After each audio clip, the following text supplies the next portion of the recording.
The last thing he remembered before the snow gave way was the sound it made. Not a crack. Not a warning.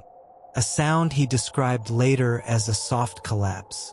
The specific acoustic signature of a snow bridge failing. A thin layer of compacted ice and frozen crust that had been holding under the weight of a man for the fraction of a second before it decided it would not hold any longer. Then there was nothing beneath him. He fell 70 feet straight down into the mountain. Not onto the mountain. Into it. Into a crevasse, one of the deep, vertical fractures that form in glacial ice when the mass moves and the surface tension fails. Falling through ice walls on either side of him in a darkness that arrived instantly and completely the moment the opening above him became a shrinking rectangle of light. He hit a ledge. Not the bottom. The bottom of this crevasse was not the kind of bottom a person survives. What stopped him was a protrusion of ice roughly halfway down. A place where the crevasse narrowed slightly, where the walls pressed inward enough to catch something the size of a man's body on its way through. He stopped. He was alive. He did not know yet what alive was going to cost him. The first thing he did when he regained consciousness, alone in the ice at the bottom of a fracture in a Himalayan glacier with no one within kilometers who knew he was there, was reach for his camera. This is the UNLOST Files. And this is the true story of Dr. John All. To understand what Dr. John All was doing alone on a Himalayan glacier in May of 2014, you need to understand that the mountain was not the point. He was 44 years old. An American scientist and professor, a researcher whose work focused on climate change and its effects on high-altitude environments. The specific methodology of his research required him to be in places that most people reach only with significant logistical support, in conditions that most people avoid, collecting samples and data from environments that are changing faster than the models that were built to predict them. He was on Mount Himlung, a peak in the Nepalese Himalayas at approximately 7,100 meters, not to climb it in the conventional sense but to work on it, to collect snow samples from its upper reaches, to take measurements, to document what the glacier was doing and what the ice composition revealed about atmospheric conditions that could not be measured any other way. His expedition partners were at base camp. Not by choice, illness had kept them from ascending that day. The decision to continue the research work alone, without a partner, was a risk assessment that experienced mountaineers make and that experienced mountaineers sometimes get wrong. The conditions on the mountain that morning were not unusual. The visibility was adequate. The route he was following was known. What was not known, because it is never known, was the precise location of the snow bridges, the places where the surface of the glacier conceals a void beneath, where compacted snow spans a gap in the ice and creates an appearance of solidity that does not correspond to the reality below it. He walked onto one. The fall lasted approximately 2 seconds. The impact with the ledge broke 15 bones. 6 ribs fractured. 1 shoulder dislocated, the joint separated from its socket with the force of the impact, rendering the arm it connected to functionally useless. Fractures in his cheekbone. Damage to vertebrae in his spine. Internal bleeding from the force of the impact distributed across his torso. A concussion. He knew some of this immediately. The ribs announced themselves with the first breath he took after regaining consciousness. A specific, structural pain that arrives when broken bone ends move against each other in the cavity that is supposed to protect the lungs. A pain that does not recede between breaths because breathing is not optional. The shoulder he knew from the position of his arm and the specific wrongness of the socket. The rest he catalogued over the minutes that followed as the shock metabolized, and what remained was the underlying damage in its full inventory. He was at the bottom of an ice crevasse approximately 22 meters below the surface of the glacier. The walls around him were blue-white ice, ancient and compressed, the accumulated snowfall of decades or centuries compacted into something that was no longer recognizable as snow. The light coming from above was indirect, diffused through the ice, filtered through the opening he had fallen through, arriving at his position as something between blue and gray that was not enough to see clearly but was enough to see that he was alive. He was alone.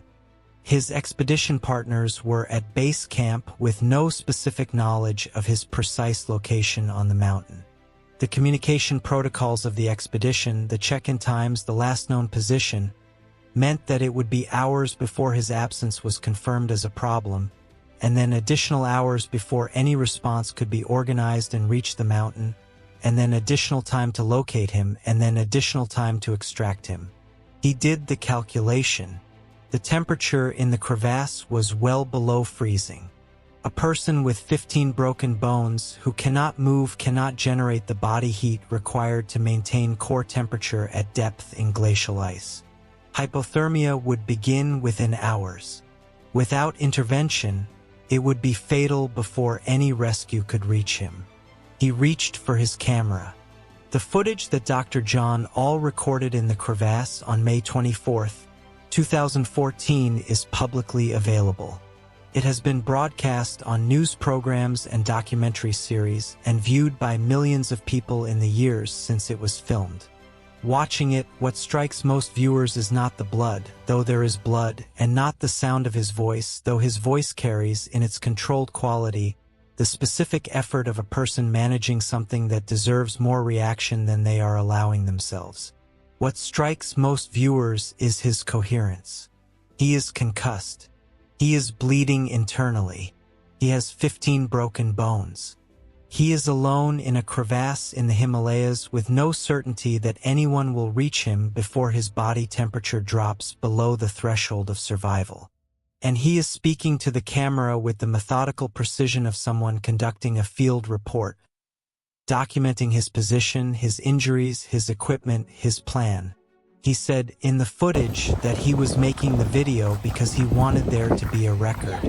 If his body was found but he was not alive, the people who found him would know what had happened.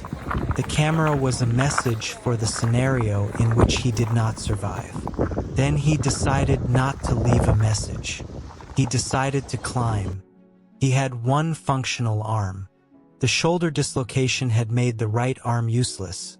Moving it produced pain of the kind that the body uses as an absolute prohibition rather than a suggestion, and attempting to use it as a load-bearing limb was not available to him. He had his left arm, which was intact. He had an ice axe, which he had been carrying when he fell and which had fallen with him. The wall of the crevasse above him was approximately 22 meters of vertical ice. He swung the axe. The motion of swinging an ice axe, the overhead arc that drives the pick into the ice at an angle, the catch and weight transfer that converts the pick's hold into upward movement, the extraction and reswing that repeats the sequence, is technically demanding under normal conditions. It requires both arms, coordinated shoulder and core engagement, and the ability to weight shift across footholds that must be kicked into the ice. It is a skill that climbers practice and refine over years. Dr. John All did it with one arm, with 6 broken ribs. Each swing of the axe required him to rotate his torso. The rotation moved the broken rib ends against each other and against the tissue around them. The pain this produced was not, by his later description, the sharp acute pain of a new injury. It was something structural, a sensation that occupied the entire breathing mechanism, that turned each breath into a negotiation between the body's need for oxygen and the body's objection to the mechanics of obtaining it. He kept swinging. 5 hours. 22 meters of ice, one axe swing at a time, with one arm, with broken ribs that moved every time the arm moved. In a crevasse in the Himalayas with the opening above him producing the only light that existed in his world. The footage shows him partway up. It shows the ice wall close enough to the lens that you can see the texture of it. It shows his hand on the axe. It shows his face when he allows the camera to see it. Not the expression of a person who has made peace with what is happening, but the expression of a person who has decided that what is happening is not going to be the thing that decides what happens next. He did not stop. He reached the surface, not standing. He pulled himself over the lip of the crevasse and onto the glacier surface, and he lay on the ice for a period he did not track precisely, because tracking it was not the priority. The priority was breathing. The priority was not sliding back in. Then he began to crawl. His tent, the base point of his day's work on the glacier, was approximately 3 hours away across terrain that, under normal conditions, he would have crossed in a fraction of that time. The conditions were not normal. He was moving on his hands and knees, one arm doing most of the work, across ice and snow in the specific painful slow progress of a body that is operating well below its functional threshold. He crawled for 3 hours. He reached the tent. Inside, he had a satellite communicator, a device that allowed him to send text messages via satellite to contacts at base camp and beyond.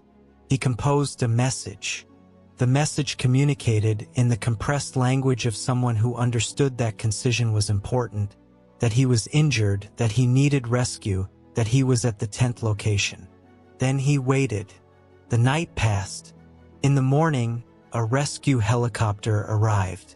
The landing zone on the glacier was not designed to be a landing zone. It was a glacier, and landing a helicopter on a glacier at altitude involves the specific risks of uncertain surface stability, altitude performance reduction, and the narrow margins that high-altitude aviation always operates in. The pilot landed. Dr. John All was extracted from the mountain.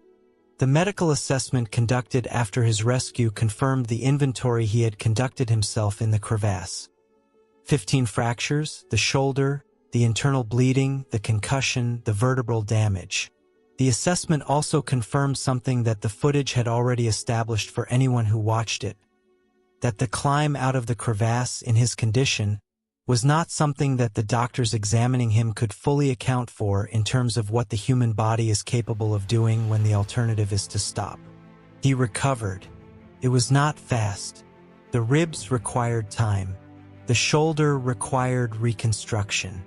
The vertebral damage required management that extended well beyond the initial hospitalization. The kind of internal damage that results from falling 70 feet onto ice does not resolve in weeks.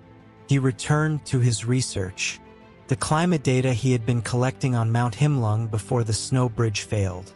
The samples, the measurements, the documentation of what the glacier was doing and what the ice composition revealed was part of a body of work that continued after his recovery. The mountain was not finished with him, and he was not finished with the mountain. He has spoken in the years since about the decision to film. Not the decision to survive. That decision, he has suggested, was not exactly a decision in the conventional sense. It was more like a refusal. The specific refusal of a person who looked at the available options and found one of them unacceptable. But the decision to film, to reach for the camera in the minutes after regaining consciousness in the ice, was something he made deliberately, and the footage that decision produced has been seen by millions of people who would otherwise never have known what the inside of a crevasse looks like, or what a person's face looks like when they understand exactly what they are facing and have decided to face it anyway. He said he made the video for the people who might find his body. He climbed out so they wouldn't have to. There is a detail in the footage that does not receive as much attention as the blood and the voice and the single-arm axe swings. It is a small thing, but it is, in some ways, the most telling thing in the recording. At one point, Dr. John All looks directly into the camera. He has been documenting his injuries and his situation with the methodical precision of a scientist producing a field record. And then he pauses. And he says, not to anyone, not to the rescue teams he hopes will come, but to something in himself or to nothing at all, that he is not done. 3 words. Not inspirational in the packaged sense. Not the language of a poster or a speech. Just the specific, direct, personal statement of a man at the bottom of a crevasse with 15 broken bones who has looked at the situation and arrived at a conclusion. He was not done. He picked up the axe. This has been the Unlost Files. Subscribe if you want more. Leave a comment with what stayed with you. I'll see you in the next one.